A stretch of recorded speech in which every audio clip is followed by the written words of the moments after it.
nice thing about the third example is it's not any different from example 1 and 2. We just have more factoring to do as part of our setup. So first of all, before we get a common denominator, we want to check if we can factor things. I'll leave some space there in case I need to.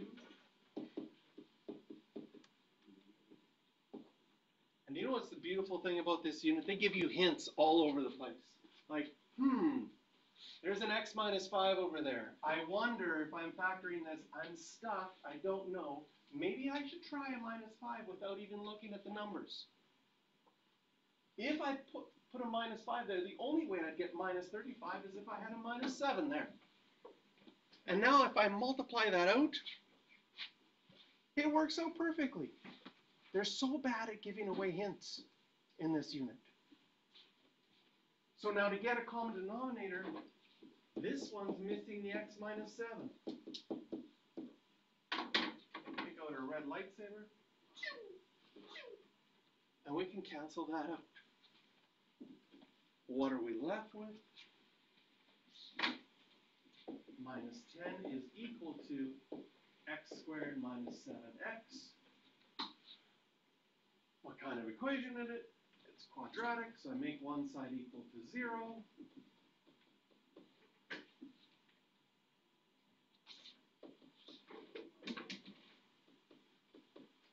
Does it factor? It does. Minus 5 and minus 2, so x is equal to 5 and x is equal to 2. What were our non-permissible values? X can't equal 5. And x can't equal 7. Those were our non-permissible values. So 2 is fine. Oh, take out the e. That one gets canceled out. We only have one work. X equals 2 is the only answer. That's kind of fun. Kind of fun. One of them gets canceled out.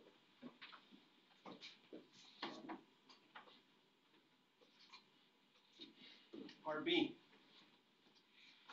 Oh my goodness. Look how big this one is. X plus 1, x plus 6. I'll put those in brackets because they get grouped together. I'll leave some space. Plus x minus 2 and x plus 4 equals, and on this side, we're going to factor, if we can, the top is 11x plus 32. It does not factor, but that would get grouped together. And on the bottom, oh, I wonder what it could be. I wonder if they gave any hints on the other side. But I should check. It's x and x would give me x squared, 24. 6 times 4 is 24. I wonder if they're both plus, if that works. And it does. We multiply it out, and it does. You'll be really mean as if nothing matched up, then you get this huge fraction. But the textbook isn't that mean. I was writing a textbook. So what's missing in this one? Oh, I didn't leave. Sorry, I'm going to have to.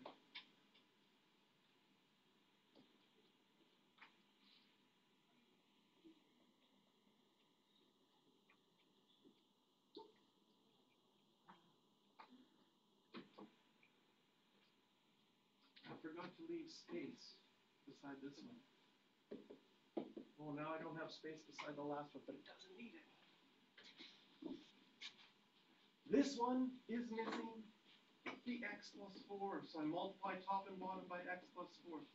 This one is missing the x plus 6, so I multiply top and bottom by x plus 6. Take out my red lightsaber, and now I have a common denominator, so if I multiply everything on both sides by x plus 6, x plus 4, all of those denominators would go away. It's not like we have an easy equation afterwards. We're going to have to multiply out. So again, this is where when you get good at factoring and multiplying, you can do this faster. We're going to get x squared plus 5x plus 4.